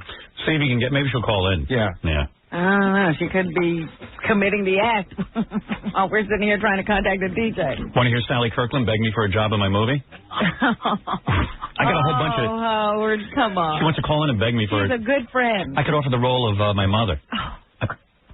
My grandmother. You wouldn't do that. That'd be fun. You're just saying that for us before you get her on the phone. I'd do it if you tell me to. I'm as stupid as Stuttering John. Hey, honey, you drunk? Yes. Are you drunk? You Hello. Am I drunk? Yeah. By the way, this is not Phyllis Huffman. Oh, my God. You're really on here, aren't you? Yeah. Now, you're not going to curse or anything, are you, baby? No. All right. Now, you are a lesbian? Yeah, I called Gary. I didn't know I was going to get this far. Oh. Yeah. Well, you're on. I don't know. How old are you, 60? Howdy doody. No, I'm 60. No. How old are you? I'm 38. 38 years old. And you say you're a lesbian?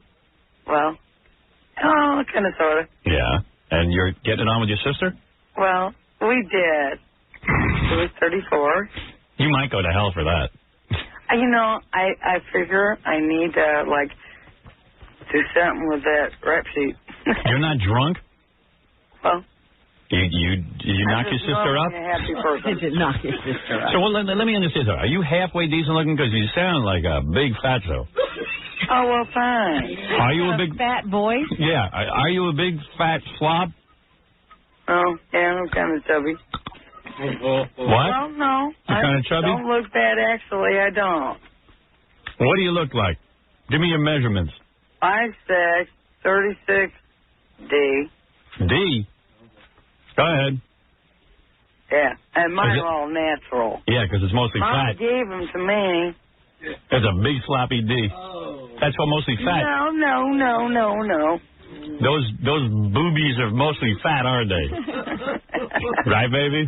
I know what I'm talking about. They're either going to be fat or silicone. Yeah. They got to have something in You them. got to have something in those. Hell, I got a B. I got to lose 10 more pounds. You should talk. You ain't no dick. Well, maybe I don't, but who says that? Oh, how you wiggle your worm. That's right, honey. Those boobs were made for the milkman. What you got there? Over there. No, I'm not talking about my sister. I do. Now, okay, so you're kind of chubby? I forgot what you're talking about. So you're kind of chubby. No, who is confused? All right, you're kind of chubby? Well, yeah. Okay, I mean, and what have you been drinking? Tell me, be honest, what have you been drinking? Beers? well, I don't drink much, actually. Yeah, what did you drink last night, though? Because you're pretty wasted. Yeah, I do that sometimes. Yeah, now what did you do? What did you drink? Tell me. Come on, be honest. Okay, bourbon and 7. Sorry? Bourbon and 7. Oh, bourbon and 7? Are you listening? And we had a blizzard in Florida. Oh, you're calling from Florida. And a blizzard. Oh, she's saying there was a blizzard, too. In Florida? Don't you understand? Oh, snow. I get it. Coke. Oh, hey, catch on. Well, Howard. Boy, I'm a little slow. Yeah, well, you've been married too long. Yeah. Hello. Be good. So is every time your family get together, is it an orgy? No. All right. Now, how old is your sister? God, I wish it would be. How old is your sister? My sister is 34. Okay. Is she nice looking? Yes, she's very nice looking. All right. And she's not heavy set like you? I know, she got no boobs. She got no boobs and she's thin, right? She's got very nice boobs. Okay, whoa. She's a very nice person. She's real sweet. We loved each other very dearly. All right. Now, what happened? You started getting attracted to your sister? Well, you know, your kids in the backyard and you get playing with the hose. Okay. Now, let me understand something. Your kids were in the backyard. No. No, we're children. Oh, you were children. How old were you? Backyard. How old were you? Oh, I really... About what, 15, 16? We were little kids. I don't know, 10, 11. 10, 11, all right. And you and your sister went out in the backyard. Yeah. And you was playing with the hose. Yeah. Get your seatbelts on, everybody. And you was... Brace yourself. You was, what were you doing, spraying each other? Well, yes. Yeah. You had on bathing suits? Yes. And on your trunks? Trunks. We didn't wear trunks. We were bathing suits. All right, little tube bathing suits? We didn't have brothers either. So all right. there was And what happened? All of a sudden, the hose felt good? All the water gushing out? Well, you know, all of a sudden we discovered, like, water felt good. Water can make you feel good. Women love that, by the way. Women. Well, wait a minute. Let me ask you something. There's 4 years age difference between her and her sister, so they could have been 10 and 11. They were probably more like 18. Yes, you can. How can you be 10 and 11 if there's 4 years? Well, not 10, 11. No, she's only got a year difference there. You said you're 38 and she's 34. Yeah, well, I don't know exactly what it was, but we were just out in the backyard. Were you hairy yet? I mean, I'm not sitting here thinking of... Were you hairy yet? I don't know. You don't remember? I'm thinking back. Well, you were probably hairy, right? Excuse me? You were a little bit hairy. Well, I don't know. Right, okay. So I'm just trying to get the story, honey. Oh, you're looking for the pubes? You know what? I can't deal with drunks. The 38 and the 34-year-old. All right, honey, so let's get to the good part. So the two of you were playing around with the hose, and what, you start kissing each other? Tell me what happened. Well, we were just, like, playing, and she'd be shooting it one way. I'm like, hey, Wolf, stay there. Mm-hmm. And I don't know, we just started playing, and it went... Did you kiss? What? Did you kiss? Not that time. Oh, this is the first time. So the hose felt... Kids. All right, I understand. And the hose felt good. And then what happened? When was the next time you did it? You just did it When with... did you finally kiss her? Wait, the sun don't shine? Well, and now... Was the nozzle... Like, did you take off your bathing suits and play with the water? No. What? Did we? All you did was aim the hose at each other? You're calling that lesbianism? Well, wait a minute. No, they got physical I'm later. trying to think here now. Now, what happened later? When you got physical? What happened? Where were you? What happened? Oh, well, we kissed each other. Where, in the bed? Yes. Your mommy put you to sleep and you got in the bed and started kissing each other? Yeah. With your tongues? We were scared that Mom would come in. And we were kissing each other with your tongues? Yes. And what happened? You took off your clothes? Yes. And you fooled around with each other? Yes. It felt good? Very good. And how long did this go on for? Oh, maybe about 3 months. Now, luckily, Mom and Dad were soused the whole time, so... they never... So for 3 months, you got it on with your sister? Yeah. And now why are you so upset? But we love each other. Obviously. Sounds like it sounds like you're the family that really loves it. Do you still see your sister? Well, what we did was we were trying to figure out what you do in real life. Right. Like how do you really kiss a guy and what really happens. And so we played each other to find out. And but we liked it. You liked it. And now are you a lesbian? Oh, I could go either way. Yeah. And what about your sister? Yeah, where is she these days? Is she still around? She's happily married with children, and she's all normal. And you don't get it on with her? No. She's my best friend. No. Ever hump any of your cousins? No. How far did it go? That's another story. All right, you're drunk. I got to get rid of you. No, All right. this is another story, but I would like to. Okay, I got to go, okay? Hey, thanks. Fascinated. She had a lot of the family. She had a lot of Coke and bourbon and sevens, so she sounds a little out of it. Talk. Yeah, she's ready to talk. Yeah, I'm all ready for whatever happens. How come you and I have no time for Coke and bourbon and seven? So we don't get sex, we don't get Coke and bourbon, and we don't get It's all cracked up to be. I mean, it's just one of those things. And she doesn't apparently One of those days. need to get... Not everyday thing. She doesn't need to get to any job or anything, and she lives nicely. Yeah. And Nobody I was have going a to get on very her case beautiful for being husband, this man. way. I got the greatest husband in the world. Oh, you got a You have husband. a husband. And was he doing the Coke with you? Well, yeah, but he had a good work. Oh, he got up and went to work. Yeah, so you could stay home and do more Coke. No, we didn't go to sleep. We live in a trailer park? No, we got a very nice house in Orlando, Florida. All right. A very nice place. What, did he get up and go to Disney World this morning? He's Mickey No, Mouse. he's an electrician. All right, baby. I got to go, okay? Okay. All right. It was nice talking to you. Nice talking to you. It was nice talking to Robin. Hey, you know who I really like? Uh-oh. Jackie. Yeah, everyone likes You Jackie. would talk to Jackie? You would. You're probably built like Jackie. Hey, man, he party dude. He liked to party with you. Yeah, Well, yes or no question. He'd like some bourbon and seven and Coke. Did you hi to a person in Florida? You hear all those things going on in the background in her house? Like a cuckoo clock was going off Yeah, now? man, I'm a clock collector. What'd you say? I'm a clock collector. You're a clock collector? I mean, like I got 20 clocks. I'm a clock collector. Okay. All right, go ahead. Hi, darling. Oh, I'm on the sideline. Oh, I see. Off the air. Oh, you want to talk to him in If you will. private? Send her a free CD. Sure, we're up here. Yes or no? Tell her you're off the air, then she'll talk to you. If he's the party dude, I mean, She's a party, dude. I got to go. I can't take it. say he is. I don't even know what she's saying. All right, goodbye. You said Clock collector. I'm a clock collector. I thought this was an adult woman getting it on with another. An adult Yeah. sister, but this was in their childhood. Yeah. Big deal. Big deal they use the hose on one another. Who cares? Who doesn't? I got to take a break.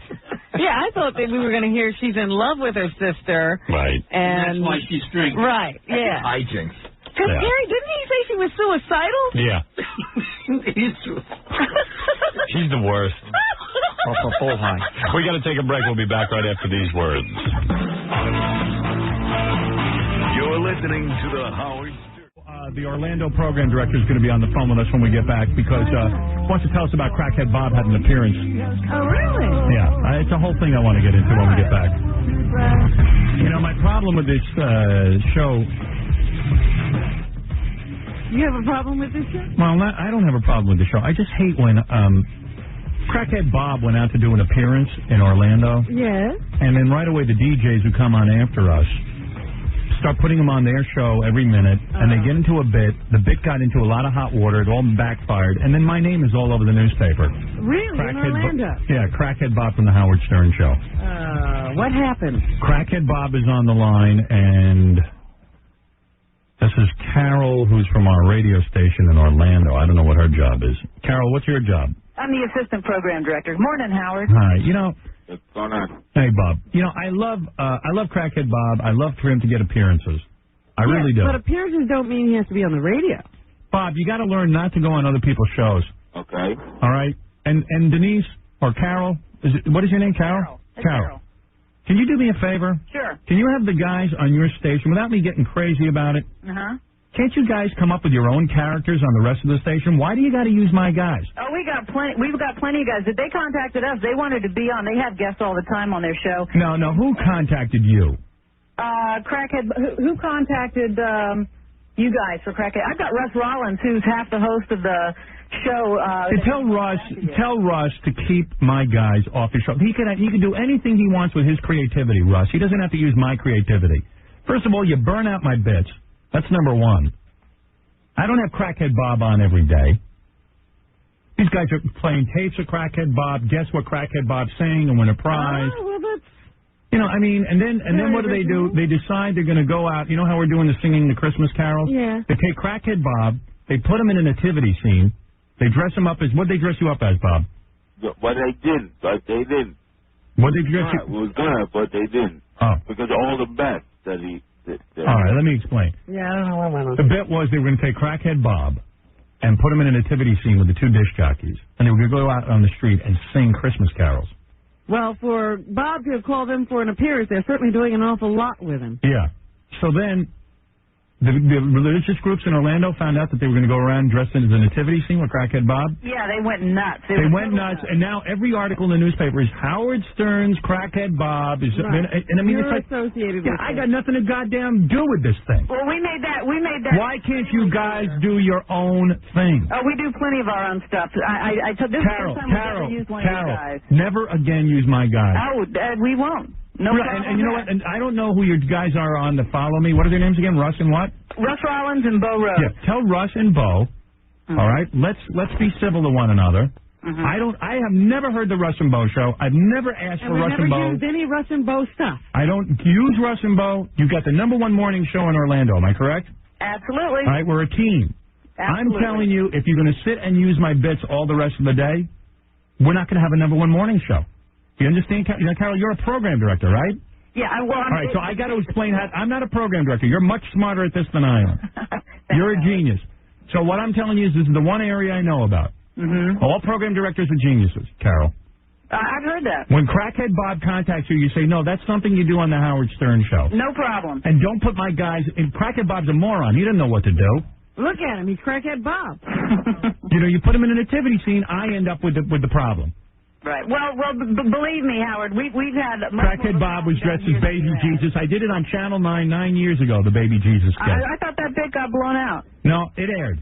Oh, it aired. It aired. See, we didn't even know that. This was a totally different bit totally that different. the guys... But how is it? It sounds like you were doing Christmas carols like we're doing out on the street. It sounds like the baby... parody songs. These were to be legitimate Christmas carols. This was supposed to be a legitimate... whatever. Do me a favor. Leave my guys off the Russ and Bob show. No problem. All right, what is it, Gary? I was going to say they were also using Bob in other ways during the week, and to all our affiliates out there, please don't use elements of the show because it dilutes it. Like they had Crackhead Bob saying a sentence, and the contest was, what did Bob say? Yeah, I just mentioned that. So Bob. Okay. Now, Bob, let me understand your business arrangements, too. Okay. Crackhead Bob is hired to go do an appearance. Right. What has we got to do with the radio station anyway? Well, he was going to promote it on the radio station. That's exactly what we had in mind. Yeah, but he doesn't have to do that. He promoted on this show. I give Crackhead Bob the plugs that he needs. Or you can mention it on those shows, but don't put Crackhead Bob on, okay? No problem. It burns it out. And no offense, I don't know, Russ and Bo might be the funniest two guys in the world, but when he gets on with unfunny people, it wrecks it for me. It makes me cuckoo. No problem, Howard. These guys got plenty of things to do. Right. Plenty of things to do. They don't need my bits. Already. They've already made enough trouble for us, so actually it makes my job a lot easier. Right. Right, Carol. Now I see why they hired you as program director. You're a genius. You're getting it all in one fell swoop. Tell them to book B.J. Thomas. They can have him. Oh, gee, thanks. You can have B.J. Thomas, Russ. And he'll tell you he'll do a song parody. Listen, Bob. Okay, yeah. All right, I'm gonna, Carol, thank you for straightening that out with me. And I'm No gonna put. problem. Thanks, Howard, for giving us a call and letting us straighten it All out. right, on the line with us now is Bob and Crackhead Bob's sister. Is this Crackhead Bob's sister, Denise? Yes. Hi, Denise. Okay, now listen, let me talk to you guys. I like Crackhead Bob. I would like to know exactly what he was booked for and how all this came to be. Bob got booked to show up somewhere in Orlando. Okay. He gets paid $800. Okay. Somehow the club hires Stuttering John to show up after they hire Crackhead Bob, and they take away Bob's money and just give it to Stuttering John. Ah. Is that right? No, that's not right. Oh, who's this? Howard, this is Michael. I designed Bob's webpage. Oh. And I apologize for this whole mess. Howard, the reason why he's up is because Bob's staying at the web guy's house. Oh. The web guy must have grabbed the phone away from Bob. Oh, I see. I want Bob on the phone. No. John asked me to come on the line with you. Well, I would like to speak to Crackhead Bob. Oh, I understand. I just want to make it clear. We had hired an agent for Bob because it was becoming overwhelming for Denise. I asked Denise. Why does Bob have an agent? Because that's when these things start to go kablooey, because the agent now is going to take over and make Bob a star. I completely agree with you, Robin. And we Is it true that the agent gets 50% of everything Bob makes? No, his agreement initially was non-exclusive. In other words, by each appearance, we make. How much money do you get and how much money does the agent get? I don't get any money for Bob's appearance. All right, how much money does, Denise, how much money does Bob get for an appearance in Orlando and how much does the agent get? It varies from show to show. All right, tell me what happened on the last show. I honestly, I have no idea what the money situation How would I can explain all that if you'd like? Okay, explain it to me. His agent was approached by an affiliate of yours out of Fort Myers. They wanted to inquire about Bob doing a birthday bash. They went ahead and they got all the prices. As far as I knew from the... What was the price? What I understood was $1,200, his fee. Bob's? Right. That was to be split between Bob and the agent. And our agreement... 50-50? Only in the beginning because I wanted to make the agent work hard at it, and then we were going to renegotiate because it was a non-exclusive. At any Wait a second, you're not answering my question. Okay. $1,200 was the fee for Crackhead Bob. $1,200 was the fee to the radio station. Was the fee to the radio station. What? It's the fee to... How much money did Crackhead Bob get for his last appearance? They canceled it. Okay. The appearance before that, the first one that you talked about for $1,200.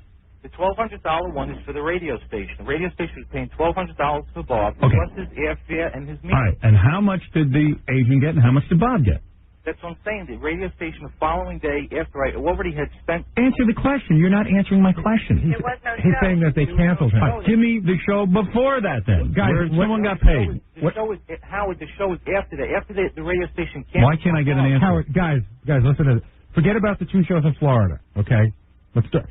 The last appearance that Bob did before that, what's the split of money? In New York? Yeah. Yes. Okay, in New York, it was, I think Bob got like $800. I don't know what the agent got because Let me ask you something. How can Bob make an appearance and not know what his agent gets? Because I don't base it, like I said, I just went to this agent like not even a month ago. This is all new to me.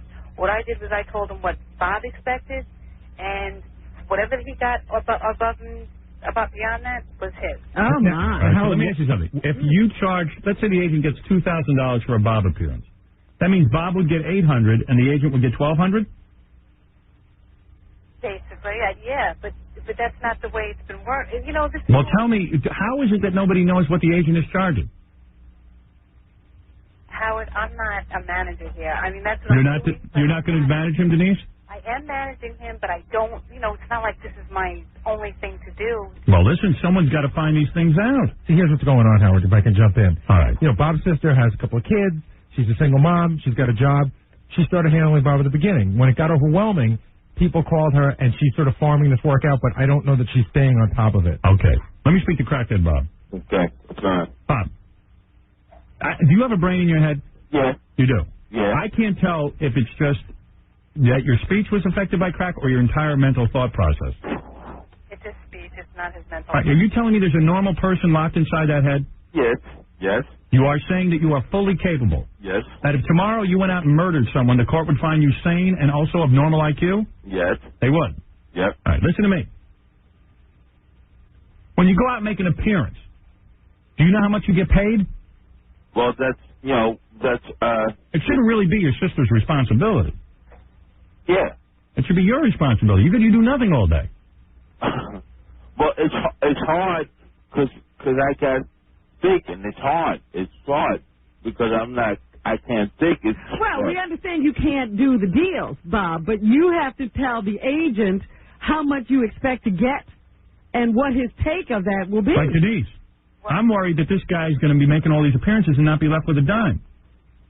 No, I mean, so... I'm not saying the agent's even... I'm not even saying the We don't know agent's who this is. Sounds like a good guy, but I'm saying if $2,000 is gotten for an appearance, I think Bob deserves 90% of it, and the agent deserves 10. That's the usual way you work out an arrangement. The agent gets a percentage of the fee. He doesn't get whatever else he gets after you get $800. Where's the guy from the webpage? Right here, Howard. Let me speak to you. How are you involved in all this? I approached Denise a while back. I was very interested in doing T-shirts and some merchandise for Bob. And what are you getting? Me and Denise split. Denise doesn't put up any money. Right. All my own money. I designed the web page. I paid for it all myself. Okay. Any shirts that we sell, me and Denise split 50-50. You and Denise, and then Denise gives money to Bob. Well, of course, man. Right. No, I'm not assuming anything. No, I understand how. And Denise, you give the money to Bob? Yeah, yeah. When things start coming in, yeah. Okay. Nothing's coming in. Nothing came in yet? Nothing yet. All right. Well, she says she has an arrangement. What is that? She has some kind of arrangement with Bob. She hasn't told me what it is. All right. That's between her and Bob. Okay. Now, let me get this straight. Here's what Bob, are you there? Yep. Okay. Here's what I think is going to happen to you, crackhead Bob. You're going to make all this money from appearances, and you're not going to have a penny. Okay. Why? I'll tell you why. I never heard of a more cockamamie deal that when you hire an agent, he decides what percentage he's going to take. no, the agent didn't decide that. Yes, he did. You just told me Bob wants $800 an appearance, and whatever above that the agent can get, he gets to keep. What if he gets $5,000? You guys don't care? Well, it's not that Bob's going for $5,000. Why How do shouldn't he? you know what the agent's doing? You guys don't even know what he's getting. I'm not saying that the agent could be making $10. I don't know, but if he's getting $2,000, that means he's making more money than Bob. Well, we're doing this on a show-by-show basis. Like I said, it's a And in all fairness, Howard, the agent just started. I think he only booked 2 gigs with Bob. All right. If the agent just started, how much money did the agent get, and how much did Bob get?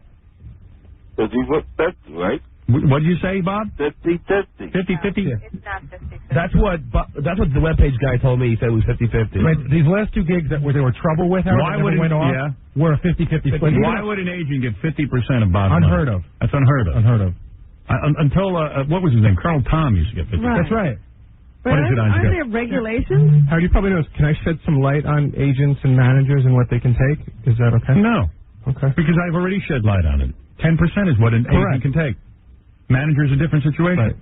And the agent, if it's Listen, I don't have a manager and an agent. I just have an agent. Why does Crackhead Bob need a manager, an agent, and a webpage guy? And he's got all these people. He's got a bigger entourage than I do. If this guy's a licensed agent with this agency that's signatory with SAG or whatever, he can only take 10%. That's right. He's not an agent. Well, that's why I'm asking what's going on with Crackhead Bob. But think about like how many levels things are going through. Like even on the webpage, I mean, I'm sure this guy's working hard, but he gets half, and then Bob's got to deal with his sister. So I wonder what gets to Bob. Well, right now Denise is saying nothing gets to Bob because nothing's been brought in. No, that's not what I said. Bob's been getting money. Oh, he has. I'm saying that was something separate from the web page. That web page went up and then went down and then went back up again. So there's been no revenue from that as of yet. As far as his appearances, Bob gets paid as the appearance is done. Right.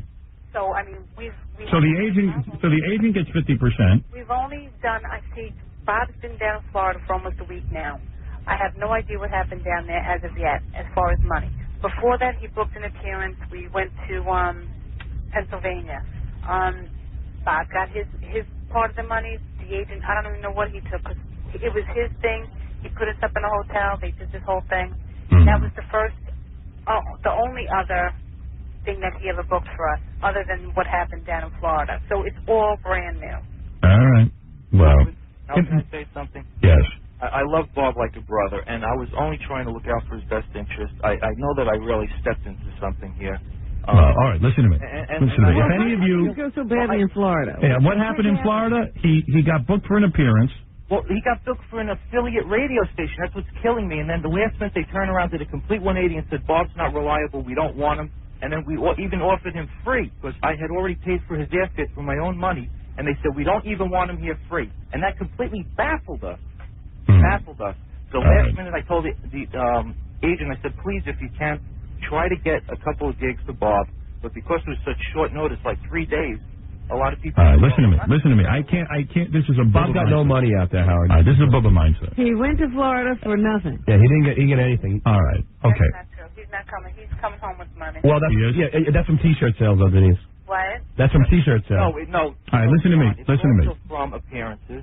All right, can I say something? Other appearances. Can I say something to you guys? Absolutely. First of all, Crackhead Bob, What's going on? when other radio stations tell you to come on and do bits, don't do them. Okay. Because soon I won't have anything to do with you. Okay. All right. Number two, because I'll just get bored. Number two, Denise, because you're his sister, do me a favor. Find out how much the agent's getting and let me know. It should be 10% and that's it. Okay. All right. Can I just say something? He's already booked for another one of your affiliates. That's fine. Okay. I hope he gets booked all over the place. I thought you just said no more. No, just don't go on and do bits. In other words, he can go do the show and let us promote it. Okay. Yeah. Let him go do his appearance. Okay. We always try to do the right thing by Bob. When we took him off the street, we tried to do the right thing by him. These other radio stations are going to ruin him. Bob can't believe people are fighting over it. Oh, see, and Bob, if you're going out and doing all these appearances and generating some money for once in your stupid life, try to figure out how much money is going to you and how much is going out to other people. Yeah. Howard, can I say something? No. I really appreciate you. All right. Thank you for the calls. Clearing it up. Yes. Thank you. And I love you. I love you. Thank you. All right. Everybody loves me. What a nightmare. High finance. Crackhead Bob's got a whole thing going on. All I know is they open up the newspaper from out of town, and my name's all over it for blaspheming Jesus. And I'm like, how did I get involved? You haven't even been there. Oh, my name's right up front. Of course. Something about Bo and Rush, who I never heard of. And then all of a sudden, Howard Stern. My name's thrown in there as a Crackhead Bob. Man. It's unbelievable. The first sentence is Howard Stern. Baby Jesus spoof will skip. Howard Stern is the first thing in the headline. Not Bo and Rush. No. Howard Stern's sidekick, Crackhead Bob, will not be parading through downtown Orlando in a diaper playing Baby Jesus for a radio show's nativity scene spoof. This is the first I'm hearing of it. I had nothing to do with this. Nope. The plan of Real Radio's Russ and Bo show, reported in Thursday's column, prompted thousands to call the program and station management. The phones were blowing out all day, said the program director, Chris Campler. I don't know what it is. The phones were blowing out because people were complaining. Yeah, they hadn't even done it yet. Russ Rollins, the host of the Real Radio Show, said after a management meeting Thursday that he was given the option of going ahead with the plans to dress show regulars Savannah and Bubba Wilson as the Virgin Mary and Joseph so they could go caroling with Crackhead Bob, renowned for his impaired speech. So the idea was to take my Crackhead Bob bit and have him sing regular Christmas songs. You know? I mean, go find your own goddamn bits. I mean, I'm so sick of this. Not only am I getting ripped off around the country by people on other radio stations. Yeah, I mean, my own radio stations are ripping me off. What they try to do is do my show the whole rest of the day. It's sickening. And Russ and Bo, if you got any self-respect, you know, having Crackhead Bob sing is something we've been doing here with Van Halen. I mean, do something original. God damn you. I mean, God. And my name is the first name you read in this horrible article about blaspheming Jesus. And then they want to say at the radio station, oh, we made it clear. No, it's not clear. Yeah, we made it clear. You didn't make anything clear. The first sentence in the newspaper is Howard Stern. It's never going to be clear. It doesn't matter what they say after they do this kind of crap. Yeah. It always comes back to Howard Stern. Yeah, I mean, I got enough problems. Writing about Russ and Bo. If I'm going to have problems, let Russ and Bo not create them for me, okay? I mean, Russ and Bo. Gee, what an original thought. Crackhead Bob sings the songs of Christmas. Give me a break. I mean, how many bits do I have to do with Crackhead Bob that they can rip off? I got 87. Crackhead Bob sings the Rolling Stones. Crackhead Bob, they're going to sing Christmas. But that's an original thought. And they didn't really want to do it. Yeah, they called him. Oh, really?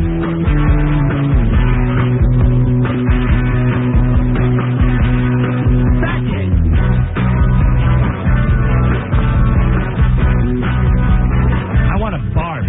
I was gone in a dark side of my day. I was down in a hovering, siren thing. And it's always now. And back to the bed. And it's always. Yeah, I know it's a good bit, but let me do it, okay? All right, Bob Jason's on the phone. That sounds so stupid. I know. Crackhead Bob has an agent. Hi. Morning, Howard. How you doing? I'm doing well. Clear it up for me. Is Bob really paying you 50%? No. That's why I had to call and straighten this up. Good. It's putting our company in a very bad light. Good. Let me hear the straight skinny. We get this agency when we book an appearance for Bob. We get 15%. 15. Yes. Okay. Now let me give you That an sounds a little more example of how reasonable. I worked this out where I really didn't want any of this to come out of Bob's pocket. Good. For instance, if we just booked a date in Harrisburg, okay, which was for $1,000. Right. So what I did is I told Denise what I am doing is instead of taking 15% of that 1,000, I will tack the 15 on top of the 1,000. Which the date with them been paid 11%. Oh, good. That makes sense. So Bob gets the full 1,000, and then they pay the agent's commission of $150. Absolutely. Oh, okay. Well, that's fair. The true story, Howard. Well, that's very fair. Yeah, very fair. Now, what happens to that money? How they split it with Denise and Bob? You know, That's up to them. That's really none of my business. Right. That is none of your business. Right. That's true. All right. So that's cool. Okay. I'm glad to hear that because I was hearing all kinds of outrageous. Yeah, it almost sounded as if you could go out and charge anything you wanted for Bob and then give him $800. Yeah, absolutely. And with just getting around that I'm booking these appearances, it's not making my agency look good by them saying 50%. Good. Okay. So that's good. So you're doing it on the straight up. Absolutely. All right. That's very fair. And believe me, for the headaches he gets from Crackhead Bob, he should probably take 50%. Be quite honest with you. I can't even believe why you'd want to be involved, but good for you that you're doing that. Actually, Howard, we're an agency working on our 15th year, and not only, do we enjoy booking, but we're also a fan of the show, so it's a lot of fun. Okay, real good then. Thank you, Howard. All right, bye-bye. Bye-bye. All right, see, that makes sense. Sheesh. Well, that sounds and feels better. Yeah. Oh, man. Who knew? Who knew Crackhead Bob would be? I just don't want to see my name in the paper with Russ and Bo and Crackhead Bob in their It should bits. never appear in the paper for something Crackhead Bob did. Right. And now, another moment in Crackhead Bob history. Today, you know him as Crackhead Bob. But before he became internationally famous, did you know that one of Bob's other careers was that of a bus driver? All right, folks, up to the back of the bus. Bob was also an air traffic controller. Hello, JFK. What is our status? We've been circling for 4 hours already. Over. You are cleared. You're offending. What's that? Can you copy that? What? Over? You are cleared to the pending. What? Oh, my God. Oh, my God. You are cleared to the pending. Another moment in Crackhead Bob history on the Howard Stern Show.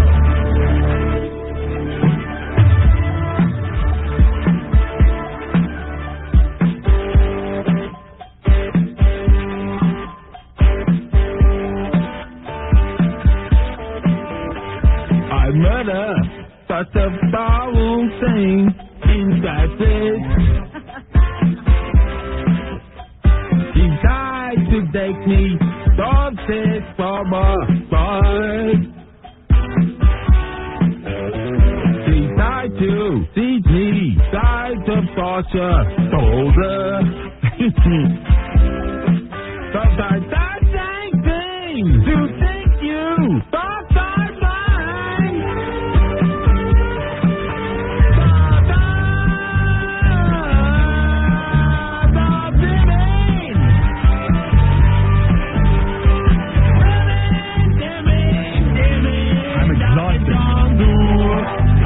about you.